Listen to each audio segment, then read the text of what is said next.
Hello and welcome to livealittlehigher.com. We have just experienced two of the most awesome days of the year, Rosh Hashanah, Yom Kippur. They're days of awe. They're the days on Rosh Hashanah in which we coronate our king. We remind ourselves who is the king of this world, who rules here. And we're reminded also of our purpose in our life, why we're here, what's the purpose of us being here. And then Yom Kippur is a day of atonement, is a day in which we ask forgiveness to Hashem for not being that person we should be. We're not living up to our potential. We have transgressed, and we ask forgiveness to Him and to people that we have wronged, and we forgive people that have wronged us. We forgive Hashem. Sometimes we're upset at Him because He does things to us that we're not happy about, and we forgive ourselves. So from these 2 days of awe, we go into days of joy, of awesome joy. And these are the days of Sukkoth, Shemini Atzeret, and Simchas Torah. This is the last 15 days of the month, in which the joy, the aspect of joy is encapsulated for the rest of the year. So on Sukkoth, we have the mitzvah of blessing the 4 species. These 4 species, very enigmatic species, and there are a lot of different explanations on them, Kabbalistic, practical. There's many things to learn from them. And we can see in this class, I've come with a new way of looking at them from Rabbi Itzhak Ginsburg and Hasidut. We see that we take these 4 species and we put them together. Each species represents a type of Jew. There's 4 types of Jew. We have the etrog, which is a beautiful fruit. It has smell and it has taste, and it represents a Jew that learns Torah and does mitzvot. He's a complete Jew. Then you have the lulav, which is a palm from the date tree. And this one represents that Jew that learns Torah. He's up straight, he's learning Torah, he's dedicated to his Torah learning, but he's not particular in his mitzvot. It doesn't mean that he doesn't do mitzvot, because obviously Torah learning and mitzvot are hand in hand, but his strength comes from the learning of the Torah. His discipline is in the learning of the Torah. And then we have the willow, which is the aravot, and this one represents the Jew that does mitzvot but does not learn Torah. He's all kindness, he's always looking who to help, who to do good to, and this is the aravot. And then we have the hadassah, which is the hadassim, which is the myrtle, which it looks like leaves, and this is a leaf that doesn't have smell and has no taste. And this one represents the very simple Jew, a very simple Jew. It's a Jew that's not particularly learning Torah, he's not particularly doing mitzvot. Obviously he's doing good in his life because he has a good heart, but it's not an intentional good. It's not like I have a mitzvah to do. He just does it because this is who he is. And he's a simple Jew. So we learn here from Hasidut that the way in which we take these species together and we shake them in the 6 corners of the world. We go to the north, to the south, we go to the left, to the west, east, and then we go, we turn around, we touch every corner of the world. When we're doing this, we see that the specific manner in which we do it is, in reality, what it's giving us is it's giving us the power, the superpower to be able to confront trials and tribulations in our lives. And in regard to the way in which we shake them, it's similar as if we're raising a flag. A flag, the name flag for in Hebrew is nes, which is also the same word for miracle. Nes is a miracle, and it is written that the raising of the nes of the 4 species gives us the super miraculous powers to be able to withstand all the nisayon, which is all the trials, tests, tribulations that are put in front of us during our life. So God created this world in reality to give us merits, to give us the opportunity of growth and perfection, and the only way that He can do this is by giving us trials and tribulations, because by doing this, then we're able to be the best that we can be. If everything's going beautiful in our lives, then people are not going to grow. People are just going to be stagnant, and that's not the purpose of this world. The purpose of this world is that we should grow and evolve and every day be a better version of ourselves. So God created this world for this reason, and when we face darkness of this world and believe in God, we draw the strength to overcome these trials and these tribulations, and we merit a great amount of light. As in the verse, the nation walked in the darkness and saw a great light. This comes from Isaiah. So, as I said before, these 4 types of species that we have that represent every Jew also represent 4 types of trials that are put to us in our lifetime. Everybody goes through these trials. And each one of these species really gives us the strength, gives us the booster shot that we need through the year to be able to rise up to our potential and be able to withstand the vicissitudes of life that are put in front of us. And so we see here that each of the 4 species must be particularly aesthetic. But the etrog is the most aesthetic one of all of them. This one is the most beautiful of all of them. And in the Torah, it is humility. It is this is the trait of the etrog, is humility, and it's called the fruit of the citron tree. And it is written that the etrog is an acronym for Al Tevo Eini Regel Gava. Let not the foot of pride overtake me. And as soon as a person is successful at an endeavor, he can be oversatisfied with himself. So the etrog is to remind us that we have to really work on our inflated egos and to remember that all our success in life really comes from God. Yes, we have to put our effort, we have to put our knowledge, we have to put our sweat into everything we do, but ultimately whatever comes to us, the success really is in Hashem's hands. It's not in our hands. I find that I know incredible people who are very intelligent, very creative, very everything, and they work hard, but nevertheless they're not successful. So success really comes from God, and for everything is from you, and from your hand we have given you. And we see here that we learn from King David, who was the most humble of man. And so we should be careful not to think that it is our own power that has brought us success. Instead, we must know that it is God who has given us the ability to succeed. And this is the power that the etrog brings to us on the holiday of Sukkoth. I really recommend that you go and you buy the 4 species. I know this is a weird year with the sukkahs and everything, but at least have your 4 species with you. And you can go into Chabad.org and find the bracha, the blessing for this, and do it every day, the shaking of the lulav and the etrog, and except on Shabbat, and do it because it really brings that energy, it brings you that power to be able to connect to this internal power that you have. So then we have the myrtle, which is known as the Hadass, and it has the shape of an eye. And this one gives us the strength to do self-sacrifice, to sanctify Hashem's name.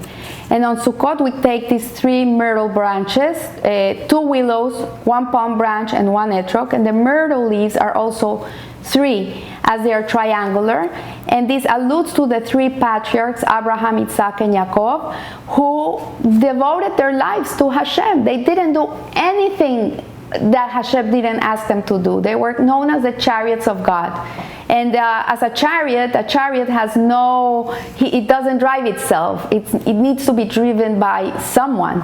So the same way, they were like the chariots of God. God drove them. They did everything that Hashem asked from them.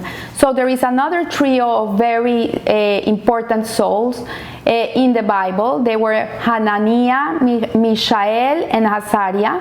And these three Jews were these sages that lived in the times of the first temple during the Babylonian exile, and they refused to bow to the idol that Nebuchadnezzar had put in front of them to bow to, and they refused to bow to this idol, this Babylonian idol.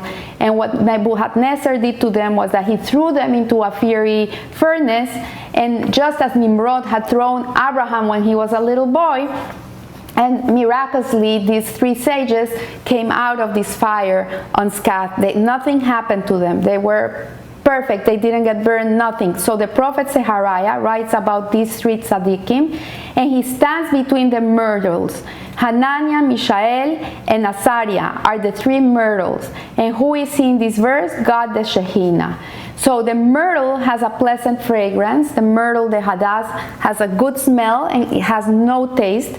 And this represents the person that learns Torah, but is not that does mitzvot but doesn't learn Torah.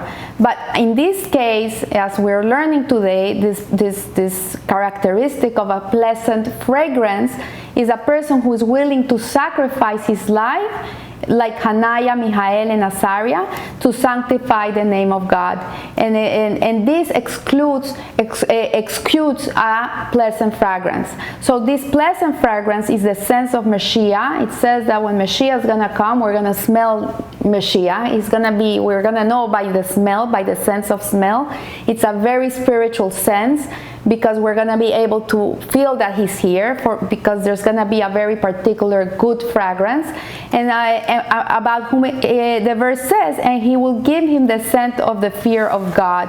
And this is from Zechariah. And the myrtles gives us the power of self-sacrifice to overcome any trial and never to bow down to any type of idol. You know, not necessarily an idol is a figure that is standing there and they're asking you to go and bow down to it. An idol can be also social norms, things that people are following that have nothing to do with following Hashem, that really goes against God.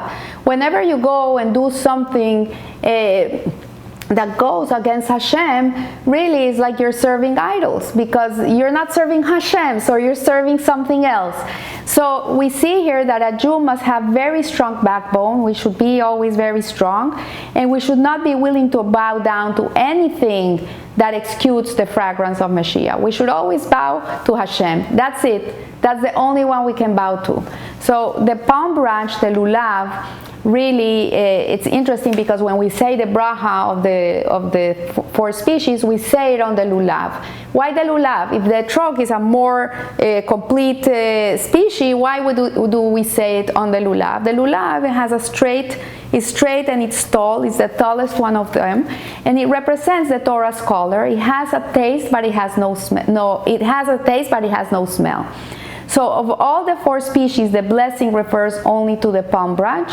On the simple level, the reason for this is that the palm branch is the tallest of the species, and it is what we focus on, and so we make the blessing upon it. But in a more mystical sense, according to the Kabbalah, the palm branch parallels the sephira of foundation of Yesod. This is the sixth emotional attribute. And it's called Yesod. It means foundation, it means bonding, union, and it corresponds to the procreative organ.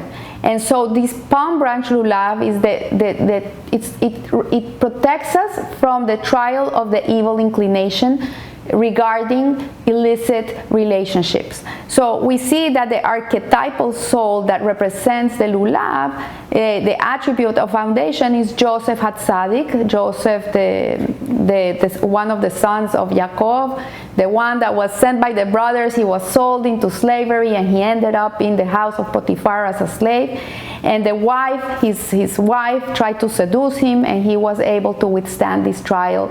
That's why he's called Joseph HaTzadik. He's the only of all all the forefathers that is called Hatzadik. And it is because he was able to withstand that trial of not falling into a relationship that was illicit. It's one of the no-nos of our religion. It's a no-no. So in our generation, many people fall into this. Very sadly, the people's mind are not serious in this type of relationships. People are doing whatever they do, and society even accepts it. But according to the Torah and according to Hashem, these are not good relationships. They're not what Hashem meant them to be when He created the urge of intimacy between a man and a woman. This was not the idea he had. He wanted a wife and a husband, and he wanted children, and this is the reason we have this, but not to use it in a wrong way. So in our generation, many people fall into this call. And so it's called the blemish of the covenant, and nevertheless God supports all those who fall according to the Psalms. So where do we get the strength to overcome this? How can we stand firm in this hard trial, because it's a very difficult one to withstand, if it's not the most difficult one? The verse about Joseph says, and he fled Vayanos from the root of Nes. The strength to overcome this trial comes from the palm branch of Sukkoth, and this is why we make the blessing over the lulav. It is the most difficult trial of all, and God blesses us, empowering us to overcome it. In the merit of overcoming these trials, we will merit Mashiach, the son of Joseph, and after him Mashiach, the son of David. So here Rabbi Ginsburg is talking about these two Mashiachs, because we first are going to receive Mashiach ben Yosef, who's going to come and fight the wars, then he's going to die, and then Mashiach ben David, the son of David, is the one that's going to come and be the actual Mashiach. So then we have the willow, which is the arava, and the willow has no smell, has no taste, it resembles lips. And it says that this is the trial of the strike of a kiss. So the willow, as we said, has no taste, has no smell, and it represents the simple Jew. The simple Jew. Who is a simple Jew? Is a simple Jew is a Jew that has a simple heart. He believes in God. He trusts in God. He doesn't need to know a lot. He doesn't need to do a lot. He just has it inside of him. And this was the favorite Jew for the Baal Shem Tov. The Baal Shem Tov really loved the simple Jew. He really saw the price, how worthy the simple Jew was. And he says that the simple Jews, for the simple reason that they were part of God's creation. So he loved everybody, because you know what? Everybody's part of Hashem. Everybody comes from the same place. We all come from the oneness. And at a point, we're all one with God. What happens is when a person is born, the soul descends into this world. He has to descend. And in the descent, that soul gets attached to different places. And that's what makes a person simple, or makes a person more creative, or a person more kind, or a person. That's how we get our attributes, is depending where the soul anchors itself before coming down to this world. So if a person is simple or a person is sophisticated, it's not his fault. This is the way he's made. And that's what the Baal Shem Tov saw in the simple Jew, that he saw he was also a part of God. He also came from the oneness. So we see here that every Jew has a divine soul, and if he's missing from the bundle of the four species, then the mitzvah cannot be performed. We need all four of them to be able to perform this mitzvah. And the willow empowers simple Jews to overcome this, so they overcome the trials. So the trial of the simple Jew is the trial of clinging to faith in God in every situation in life. Because he has not a lot of knowledge. He doesn't have a lot of knowledge of God, and he's not a sophisticated being. So his faith really comes from his simpleness. So the willow is the one that gives the simple Jew the strength to be able to connect it to his faith. So whether things are going well or not, we must strengthen our faith in God, and we must believe that all is divine interference. Everything is Hashgacha Pratis. Everything comes from Hashem. And as Rabbi Akiva said, all that God does is for the good, is for the best. We have to know this, even though it feels so bad and so hard. Like right now, we're in, I don't know, month 9th of the COVID. Everybody's desperate. We all want our lives back. It's a huge trial for everybody. The whole world has been into this trial. But in reality, the strength that we derive comes from this species. It comes from the booster shot of Sukkoth, and we have to know that everything that Hashem sends, it's good for us. This is good for us. If there's one thing that we've learned from this COVID, is that we are not here forever. Life is not something that is forever. It's temporal. This is the message of the Sukkah. The sukkah is a hut in which we drink, we live, we eat. Rain, pours, sunshine, snow, it doesn't matter. For 8 days, the Jew is dwelling in a sukkah. What is the message of the sukkah? The message of the sukkah is that everything is transient. Nothing is forever. You can have a beautiful home, you can have the most gorgeous roof on top of that house, you think your protection comes from that, or your bank account, and in reality it doesn't. Not even your life. You go to sleep at night, you don't know if you're going to wake up tomorrow. You have no idea. Here we've lost 1 million people as to date because of one virus that is invisible. So this is really the booster shot for joy in our lives, is to know that we're not going to be here forever.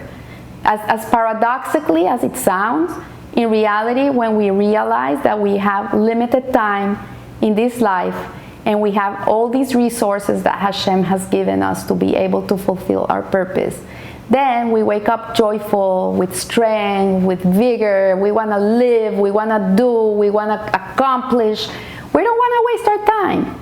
So this holiday of Sukkot really is the booster shot for joy in our lives for the rest of the year.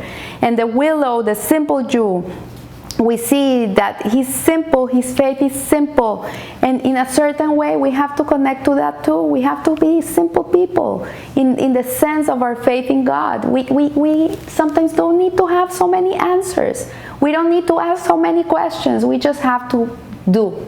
We just have to go and do what needs to be done with simple faith, with positive attitude, knowing that Hashem runs the world and that everything that comes our way in reality is for our own good, is for our merits. So of all the species, the willows are the subject of a special custom, which is a very strange custom, in which it was initiated by the prophets on Hoshana Rabbah. Hoshana Rabbah is a day before Shemini Atzeret, and which is the last day of Sukkot. And we take in our hands 5 willow branches and we hit them in the floor and we say a special prayer. And what we do when we're doing this is that the prayer that we recite after we strike the willows on the floor are the secret of kissing. It's from the simple Jew. He's kissing Hashem. So the sukkah is the embrace of God. He's hugging us. He's telling us He's with us. He's always with us. The sukkah is a mitzvah in which the whole body is immersed. Your whole body is inside the mitzvah. Hashem is hugging you. And the willow really is a kiss from God. This is what it is. So on Simchas Torah, with the prayer of rain, the unification between God and the congregation of Israel takes place. Prior to the unification, there is a hugging and a kissing, and the 7 days we spend in the sukkah is linked to the hug, and because it's like the 3 walls of the sukkah is like Hashem's embrace. And then we have this willow, which is these leaves that have a shape of a lip, and that is allegorically is like Hashem is kissing us. So this may seem a bit strange to you and to me and to all of us. It sounds weird, like take these 5 willow branches and hit them on the floor.